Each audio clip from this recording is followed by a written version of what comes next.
Boa noite a todo mundo que está aqui com a gente hoje. Mais uma vez, fico muito feliz na quinta-feira da gente aqui juntinho, atualizando mais um protocolo. É muito importante toda aqui reunida, todo mundo junto, para a gente estar se atualizando, né, baseado nas evidências mais recentes que a gente tem, alinhando nossas condutas com as pacientes. E fico muito feliz, assim, da equipe como um todo, do corpo clínico como um todo, tá aqui reforçando, né, a parte dos estudos e tudo, para a gente estar melhorando cada vez mais nossa assistência. Já quero deixar, assim, de antemão avisado também que na próxima semana a gente vai finalizar a apresentação do protocolo de hipertensão, que a gente ficou de finalizar, então vai ter a segunda parte da aula de atualização do protocolo de hipertensão, e aí depois a gente vai disponibilizar essa aula gravada também para quem não pôde assistir. E hoje a gente vai, então, fazer a aula de atualização do protocolo de infecção urinária em gestantes, certo? A parte de tratamento. Espero também que seja uma discussão muito rica, depois a gente vai abrir espaço aqui para perguntas e tudo, para a gente poder estar discutindo sobre o tema, e vamos aí para mais uma aula de atualização. Podem começar, meninas. Boa noite, gente, tudo bem? Meu nome é Vitória, eu sou médica residente do serviço do 2º ano, e eu participei desse protocolo, tendo como orientadora a doutora Lai, fiz com Vanessa e Adri também. Então, a gente vai falar sobre ITU, né, infecção do trato urinário na gestação. É muito importante a gente falar sobre esse tema, principalmente pelos desfechos negativos, tendo aí a prematuridade como um dos principais deles, que é muito importante. Então, a gente está sempre atento a essa questão, está acompanhando esse ITU, principalmente para não ter os casos mais graves mesmo, né? Porque apesar de ter uma incidência equiparável à população geral, os casos mais graves têm uma incidência maior em gestantes e as complicações também. Quando a gente fala desse tema, é importante a gente entender os conceitos, né? Pode descer nesse. Primeiro, é o conceito de bacteriúria assintomática, que é o crescimento bacteriano aí de mais de 100 mil unidades formadoras de colônia na cultura de urina, na ausência de sintomas. Quando a gente fala de ITU mesmo, que é a infecção do trato urinário, a gente divide em cistite aguda e a infecção do trato superior, que é a pielonefrite. A cistite aguda é a infecção localizada ali do trato inferior, cujos sintomas são disúria, geralmente uma polaciúria. A gente tem também hematúria, pode ter piúria, e os sintomas sistêmicos mesmo, como febre, náuseas e vômitos, não estão presentes na cistite. Nesse caso, a gente já pensa mais no pielonefrite, né, que é uma manifestação da infecção do trato urinário superior, que está aí na região dos rins e de pelvis, né? Então, a gente tem como principal sintoma uma paciente que chega para a gente com febre, certo? Maior que 38, geralmente, com dor lombar. A gente tem náuseas e vômitos como sintomas também muito, muito característicos. E ao exame físico, a gente tem um sinal muito clássico, né? Que é um sinal sensível, que é o sinal de Jordana apoio-percussão. Quando a gente fala com relação à microbiologia, a gente sabe que tanto nas mulheres gestantes quanto nas não gestantes, o que a gente tem aí de mais prevalente é a Escherichia coli, que é o patógeno predominantemente em quase metade dos casos das infecções do trato urinário, mas a gente tem visto uma prevalência aí das cepas produtoras de beta-lactamase aumentando bastante também. Com relação à bacteriúria assintomática, ela pode estar presente aí em pelo menos 10% das gestantes, e cerca de 30% a 40% dessas gestantes vão desenvolver uma infecção do trato urinário propriamente dita com sintomas.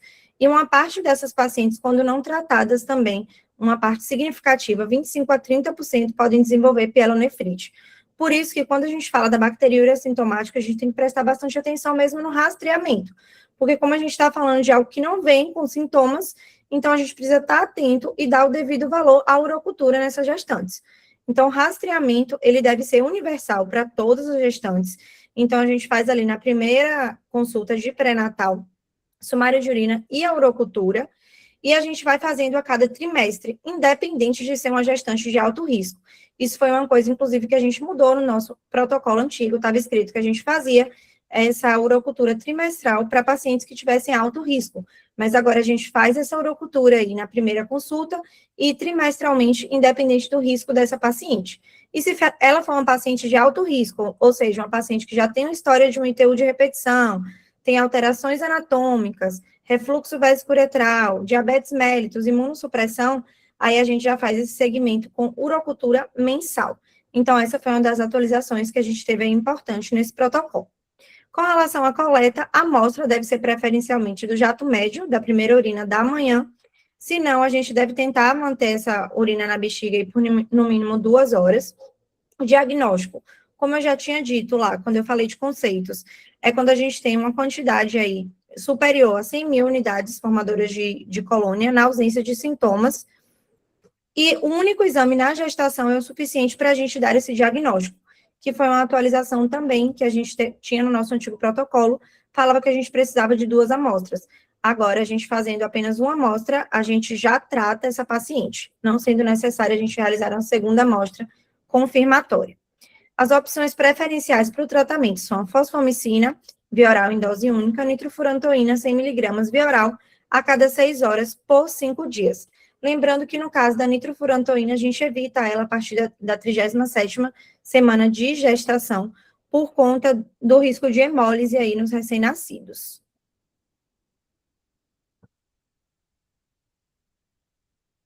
Boa noite. Estão me ouvindo bem?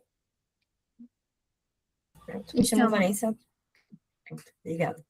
Dando seguimento, me chamo Vanessa. A gente fala agora um pouquinho de cistite aguda. Cistite aguda, como já mencionado por Vitória, vai ser justamente um quadro sintomático de uma infecção no trato urinário inferior, que é para a gente poder, de fato, confirmar esse diagnóstico, a gente vai precisar não só da uroanálise, como o sumário de urina tipo 1, mas também o exame confirmatório da urocultura. Esse resultado, ele vai ser positivo e vamos confirmar, mas não é necessariamente a gente esperar o resultado da urocultura para iniciar o tratamento.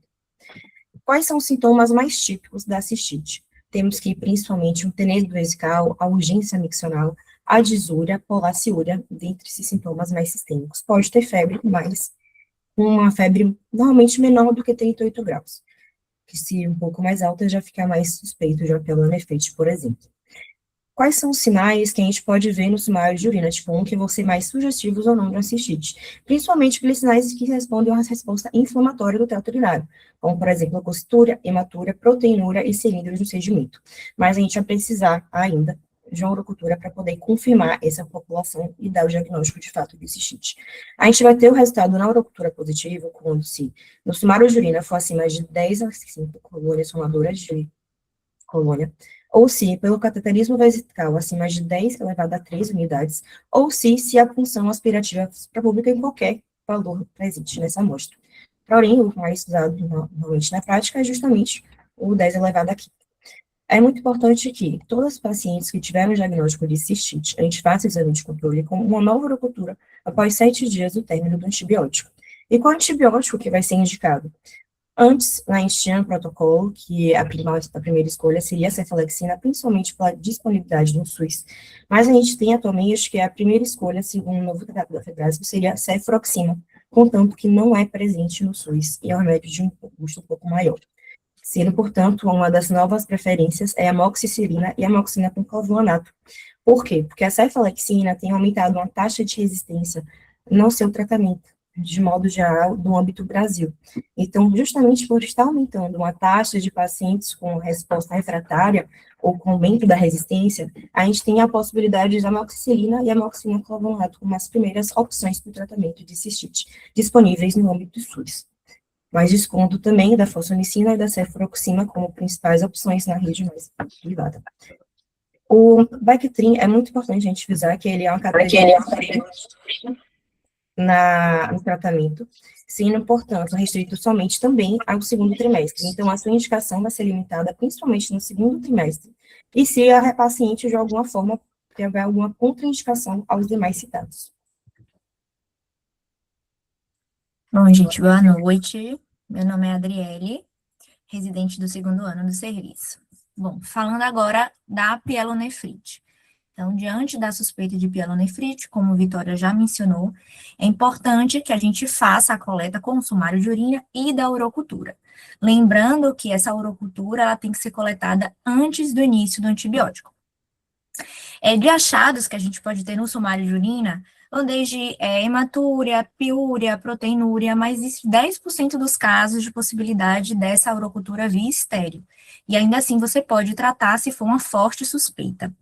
Quando é uma paciente que a gente já tem sinais e sintomas que são mais sugestivos de uma sepse de foco urinário, aí é importante a gente ampliar essa pesquisa com hemograma, eletrólitos, função renal, gasometria, lactato, função hepática e hemoculturas. E nos casos de complicações locais, que houver a suspeita de complicações locais, que seria o caso de abscessos ou de cálculos, aí a gente poderia lançar a mão do ultrassom de rins e vias urinárias, porque é um exame de mais fácil acesso e que também não tem contraindicação de ser realizado em gestantes. Então, diante do diagnóstico de pielonefrite, internar todas as gestantes. Isso aí é imprescindível, a gente iniciar o tratamento venoso. Lembrando que esse tratamento tem que ser no mínimo de 24 a 48 horas, iniciado logo após a coleta da urocultura. E dentro dessas 48 horas, o que é que a gente espera de melhora, né? Curva térmica afebril, diurese e função renal satisfatórias, melhora clínica e os sinais vitais normais. Essa paciente evoluindo de forma favorável, a gente já pode transicionar o antibiótico venoso para via oral ou intramuscular, completando o esquema, fazendo o tempo total de tratamento ali de 10 a 14 dias. O que é que a gente tem, então, de primeira linha para o tratamento? Ceftriaxona. Você pode descer para a tabela, Neissa, por favor, pode mostrar já a tabelinha. Então, a ceftriaxona sendo ali a primeira opção, a primeira linha sugerida, sendo de 1 a 2 gramas, podendo ser feita uma vez ao dia. Cefuroxima, na dose de 750 miligramas, de 8 em 8 horas. Ampicilina, de 1 a 2 gramas, de 4 em 4 horas, ou de 6 em 6 horas. Também pode associar o Subactam, fazendo aí ampicilina Subactam, 3 gramas, de 6 em 6 horas. Importante fazer o ajuste da função renal naquela gestante, e é uma opção para os casos de Acinetobacter. Gentamicina é uma opção também, embora seja categoria C pela FDA, porque já tem um risco de lesão do 8º par, no caso do RN, também tem que ser ajustado para a questão da função renal daquela gestante. E, em último caso, para os casos mais graves, para os casos de pacientes em que há aquela suspeita de germes multiresistentes, a gente pode lançar mão dos antibióticos de amplo espectro. São eles cefepime, meropenem, piperaciclina e imipenem. Lembrando que são os casos graves, os casos mais refratários e a suspeita desses germes resistentes, obviamente, a gente já não vai lançar mão de primeira com esses antibióticos.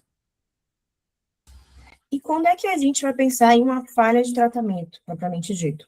Tudo que a gente não tiver no período esperado a 48 até 72 horas. Ou seja, a gente botou no antibiótico, pelo menos 48 horas, a gente já espera que essa paciente tenha alguma resposta clínica e sinais vitais também dessa resposta ao tratamento. Se a gente, por exemplo, passou 72 horas e não teve uma melhora clínica, a gente vai pensar em alguma complicação secundária a essa infecção, como, por exemplo, a presença de abscesso renal ou até uma litise renal. E como é que a gente vai saber a questão da segurança da escolha do antibiótico na gestação? Geralmente, as penicilinas, como já disse anteriormente, vão ser a primeira opção, principalmente também as cefalosporinas, como o ceftriaxona, mas a gente vai deixar reservado, como já citado por Adriele, os meropenems e os carbapenêmicos, mas para algo específico durante a gestação, como, por exemplo, algum patógeno sensível apenas àquele antibiótico, por exemplo. A nitrofurantoína, como já citado anteriormente, ela é uma medicação que é segura na gestação. Inclusive, ela é uma das principais a serem indicadas no primeiro e no segundo trimestre, lembrando que a gente tem que suspender até a 37ª semana de gestação por conta do risco de químicos. O sulfametazol, nitrometropin, que é justamente o Bactrim, é uma droga que só vai ter segurança de uso no segundo trimestre. Então, evitar o uso, principalmente no primeiro trimestre, porque ela pode agir com um antagonismo do ácido fólico, gerando a possibilidade de desenvolvimento anormal do embrião. Não existe nenhum estudo em vivo que comprove essa malformação, sendo somente específico em animais, mas mesmo assim, recomenda-se não realizar o uso, principalmente no primeiro trimestre. Contra os aminoglicosídeos, como já citado também, como a gentamicina, a gente tem que esses medicamentos podem ter um risco de uma ototoxicidade quando presente em um período prolongado no nível sérico dessa mãe. Então, é um medicamento que a gente vai ter uma indicação propriamente um pouco mais específica em pacientes que têm alguma tolerância ou resistência. E, para fechar, temos que as tetraciclinas e as fluoroquinolonas também não são recomendadas o uso ao longo da gestação. A gente vai ver que, muito provavelmente, em alguns estudos e alguns protocolos, tem medicamentos como quinolonas que têm indicação, mas notamos que no protocolo, de modo geral, ela não vai ser utilizada justamente por não haver um consenso de fato, em literatura quanto à sua segurança clínica. E o controle de cura, como é que a gente vai realizar? Para toda paciente que teve um quadro de tratamento para infecção do trato urinário, a gente vai solicitar a urocultura para ser realizada 7 dias após o término desse antibiótico. Se esse resultado dessa urocultura estiver negativo, a gente vai manter o rastreamento trimestral de rotina, a não ser que essa paciente tenha algum fator de alto risco, com alguma malformação, por exemplo, ou infecção de trato de repetição, que justifique a gente fazer esse estudo mensal com a urocultura. Se eu fiz a urocultura após o tratamento e ela deu positiva para o mesmo patógeno, a gente vai poder avaliar a introdução do antibiótico conforme o antibiograma ou manter o mesmo antibiótico por um período um pouco mais prolongado. E se a gente fizer a urocultura de controle após o tratamento e vier positivo, mas para outro patógeno, a gente vai tratar conforme a sensibilidade pretende no antibiograma, ou a gente pode fazer de novo um novo controle de cura 7 dias após esse tratamento. E, por fim, para a gente falar sobre a profilaxia, certo? A gente precisa entender que a primeira linha dessa profilaxia são principalmente a questão dos hábitos, né? Então, a questão de higiene, hábitos sexuais, aumento de ingesta hídrica. Existem as recomendações dos grupos de gestantes que têm indicação de fazer essa profilaxia. Então, qualquer gestante que teve um quadro de pielonefrite é uma gestante que tem indicação. 2 ou mais episódios de bacteriúria assintomática ou de cistite. Uma paciente que já tem um antecedente de ITU de repetição prévio antes da gestação, uma falha do tratamento terapêutico. Então, são pacientes que têm indicação a fazer essa profilaxia durante a gestação. As 2 primeiras opções que a gente colocou aí, como primeira opção mesmo, a nitrofurantoína, 100 mg via oral, uma vez ao dia, até 37 semanas, a gente já sabe que depois disso tem um risco de hemólise. E como segunda opção, a cefalexina, também uma vez ao dia, que pode ser utilizada até o parto. E como o Nessa até comentou, a questão da cefalexina ficou como segunda opção, até por conta da resistência mesmo, né? Mas por ser ainda uma opção muito viável financeiramente, com mais fácil acesso com relação ao SUS, ainda é uma opção muito utilizada para essa profilaxia. Então, enquanto a gente estiver mantendo essa profilaxia, a gente vai ficar fazendo urocultura mensal nessas pacientes para acompanhamento. Com relação à profilaxia pós-coito, que a gente tem aí. A gente não tem muitas evidências com relação a essa profilaxia pós-coito. Os estudos, eles são ainda muito controversos com relação a isso. Mas quando a gente tiver casos de história de TU de repetição, que a paciente associe muito claramente às relações sexuais, a história clínica está muito relacionada, a gente pode tentar aí, certo? Essa profilaxia com nitrofurantoína ou cefalexina ali até 2 horas após a relação sexual, para a gente ver como é essa resposta dessa paciente. Mas é algo, como eu falei, sem muito consenso. E com relação às medidas não farmacológicas, então a gente tem a questão da micção pós-coito, não adiar a micção, orientação quanto à questão de higiene mesmo, aumento de ingesta de líquidos, não utilizar duchas vaginais, que são orientações que a gente já precisa dar para essas pacientes.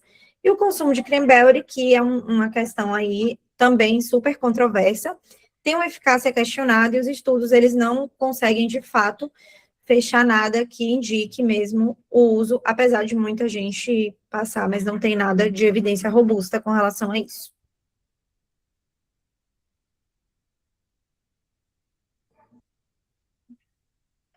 É isso. É isso, já finalizando a discussão, vou passar a palavra para a Rafa e a doutora Lai. Gente, foi muito boa a apresentação. ITU, assim, é uma coisa muito recorrente, né? Então, assim, a gente sempre tem paciente internado aí com pielonefrite, a gente sempre atende paciente com infecção urinária, então, assim, é uma coisa realmente do nosso dia a dia, e é um protocolo que a gente precisa realmente, né, colocar essas coisinhas novas na nossa rotina, mas que faz muita diferença porque é algo que está muito presente. Lá, se quiser falar alguma coisa, pode falar e a gente abre aí para as perguntas. Pedro Paulo também, se quiser falar alguma coisa antes da gente abrir a discussão. Queria dar parabéns para as meninas, foi muito boa a apresentação. Gostei como ficou mais fácil da gente visualizar o que vocês estavam falando, grifando tudo. E aí eu queria só ressaltar agora no finalzinho que a gente tem os fluxogramas, que eu acho que fica fácil de ver as condutas.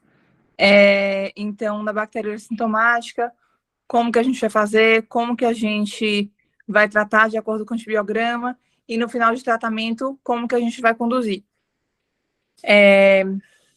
Também, então, tem 3 fluxogramas, um de bacteriose sintomática, um de cistite e um último de pielonefrite, para poder ficar mais fácil de checar no final antibiótico de escolha e as condutas depois. Eu queria falar um pouquinho só antes, Rafinha, boa noite, entrei um pouquinho atrasada. Eu queria parabenizar as meninas, deu para pegar a apresentação ainda das 3. E só para chamar a atenção, já apesar de ter um protocolo relativamente simples, principalmente quando a gente compara com o de hipertensão, né, que a gente discutiu da última vez, a importância da gente estar atento aos quadros infecciosos, lembrando que sepsis é uma das principais causas de mortalidade materna, e na nossa maternidade é a principal causa de mortalidade materna. Então, e na gestação a gente sabe que o foco urinário é um foco importantíssimo para isso. Então a gente tem que realmente estar atento na profilaxia, tem que estar atento para o tratamento precoce e muito, muito, muito atento aos quadros de pielonefrite para a gente fazer o tratamento adequado. Então, só para poder reforçar de novo o que a Rafinha já falou da importância desse protocolo. E parabéns mais uma vez para as meninas, ficou ótimo.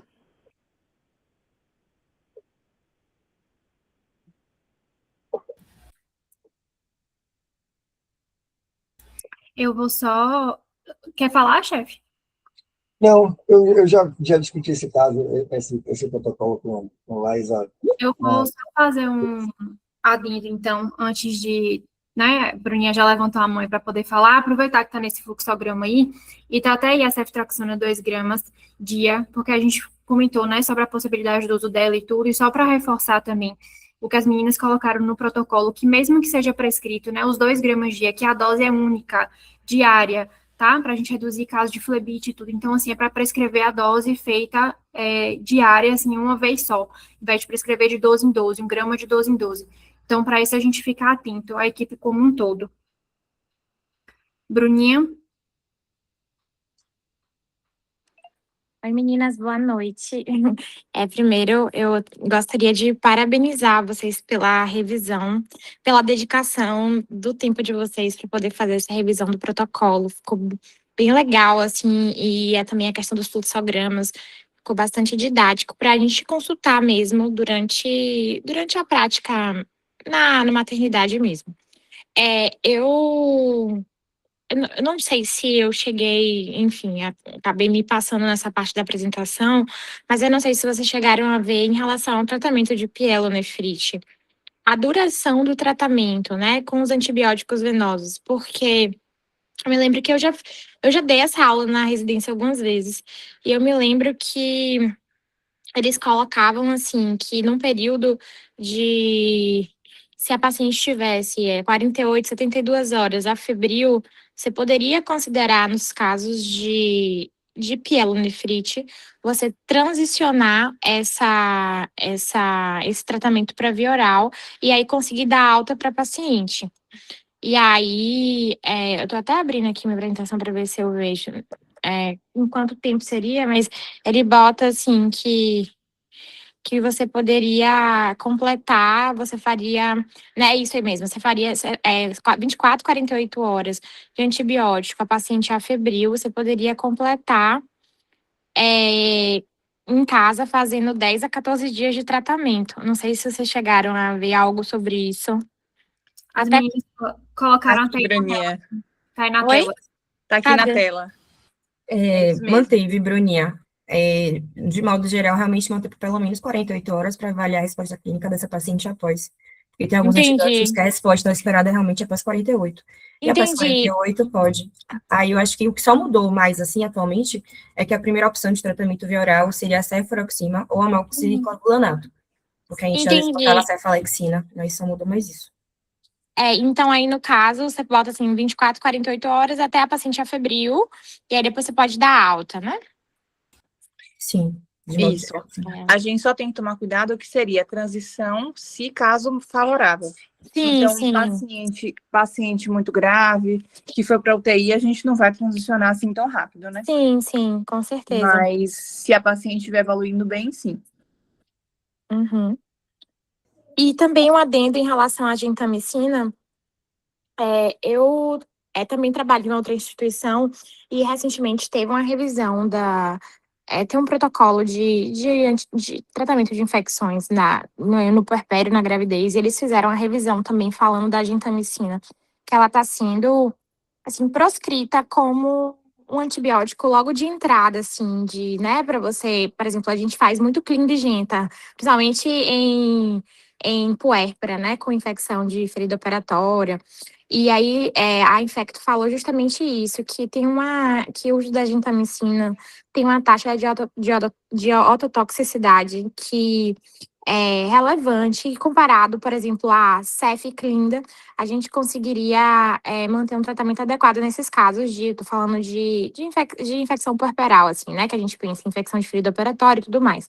Então, aí, realmente, eu acho que foi ótimo essa colocação da gentamicina aí, de não ser uma medicação da gente ficar fazendo uso de forma corriqueira, assim, da gente só reservar para casos muito selecionados mesmo.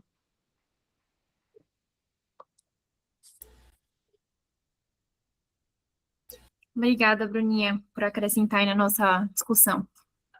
Mais alguém, gente, quer fazer alguma pergunta? Quer acrescentar alguma coisa? Eu acho que só essa questão que a Bruninha trouxe mesmo, com relação à questão das 24, 48 horas a febril, porque eu vejo acontecer, às vezes, com um pouco de frequência, a gente deixar a paciente presa na enfermaria por um tempo maior. Uma paciente que já está febril há mais tempo, sem nenhum critério de gravidade, um paciente que não foi para UTI. Eu acho que é algo para a gente ficar bem atento mesmo, porque não tem porquê. Muitas vezes a gente manter aquela paciente ali no leito, numa situação de internamento, que é ruim, tanto para o fluxo da unidade, quanto para a paciente mesmo, né? Então, é algo que, inclusive, essa semana aconteceu com uma das pacientes do meu leito. E aí, a gente, como eu já tinha atualizado o protocolo, eu até conversei isso com a diarista, e a gente deu alta para ela 48 horas mesmo. Perfeito. Então é isso, assim, o protocolo vem até para poder dar segurança para a gente, né? Para a gente poder tomar conduta e tudo, então é isso mesmo. E otimiza realmente o fluxo para a paciente é muito melhor. Eu queria só falar mais uma coisa da escolha dos antibióticos. Quando a gente fez agora a revisão, a gente encontrou dois protocolos novos do ano passado, de 25, da Febrasgo. Um que é o livro grande e o outro que é um protocolo só de ITU. Eles foram feitos por equipes diferentes. O capítulo de um foi feito por uma equipe diferente do outro. E em um dos dois, eles falam até da possibilidade da gente fazer norfloxacino para gestantes. Porém, se alguém for olhar esse protocolo do livro da Febrasgo, a gente não colocou isso como escolha para a gente, porque na bula não está liberado. Apesar de não ter muitos estudos assim, ter alguns estudos que mostram que tem algum grau de segurança, como a gente não tem esse respaldo todo, a gente preferiu não colocar como escolha, tá? Então, só para todo mundo saber que existe esse manual da Febrasgo, mas a gente optou por não colocar. Então, a gente manteve os antibióticos que estão aí, que já são de uso mais corriqueiro da gente, a gente já tem mais costume em usar, a gente tem mais segurança. E a ordem que a gente fez na tabelinha da cistite, a gente fez, né, acho que para cima, a gente fez tanto pela questão de protocolo, né, então a cefuroxima como primeira escolha, de posologia, que também facilita muito mais você usar a cefuroxima de 12 em 12, a fosfomicina é dose única. É muito mais fácil para a paciente aderir a um tratamento desse do que um tratamento de 6 em 6 horas. Mas, de qualquer forma, a gente continua com as opções que são nitrofenatoína e cefalexina, ainda são terceira e quarta opção, que são medicações que tem no SUS. Então, a gente pode oferecer para as pacientes, quando for atender, se elas tiverem condições de comprar as outras medicações, a gente dá prioridade para as duas que têm posologia melhor, até para a gente garantir o tratamento adequado.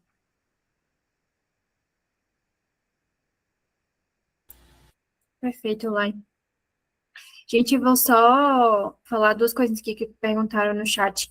Em relação à questão do material, os protocolos, assim que a gente terminar as atualizações, a gente vai finalizar a formatação deles e vamos deixar disponível a atualização do protocolo na... Gente, esqueci o nome.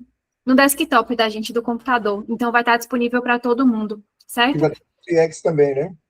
No Qualiex também. Então, assim, em breve a gente vai estar com tudo atualizado, tanto assim que for saindo as atualizações, a gente vai modificando os documentos que tem no computador, porque no computador já tem esses protocolos, só que os antigos. E aí, assim que a gente for fazendo as atualizações, a gente vai modificando lá na pasta de protocolos. E tem a lista de presença também aí no chat, aí eu vou pedir para vocês, por favor, preencherem aí a presença de vocês.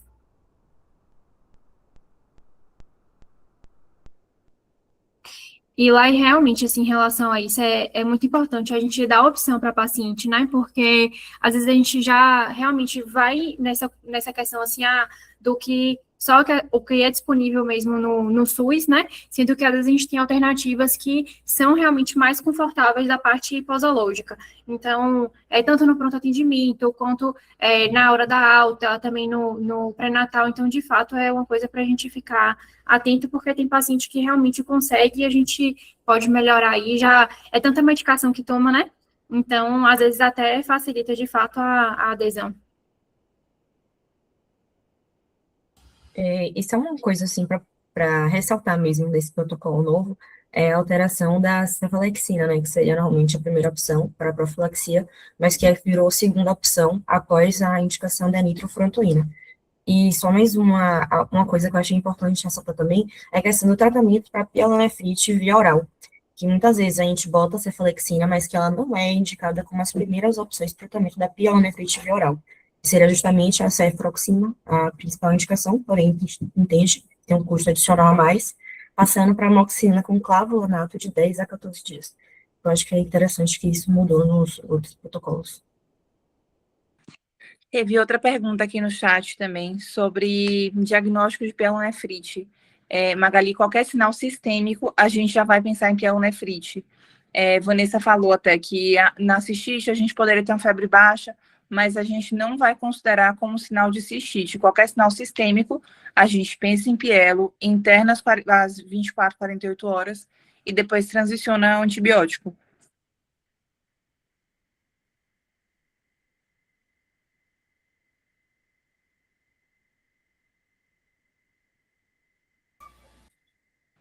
Sobe um pouquinho mais, Vanessa, só para a gente ver a parte de diagnóstico lá em cima de conceitos. Que aí lá tem bonitinho isso. Mais para baixo um pouquinho. Porque aí não precisaria de ter Jordano positivo do lombar para a gente pensar em pielonefrite.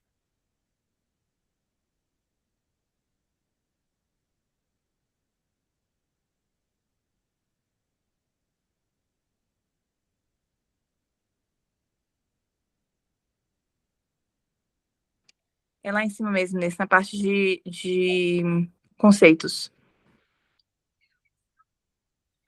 Sobe mais Mais um para pouquinho. cima. Pode subir mais. Aí. Isso aí.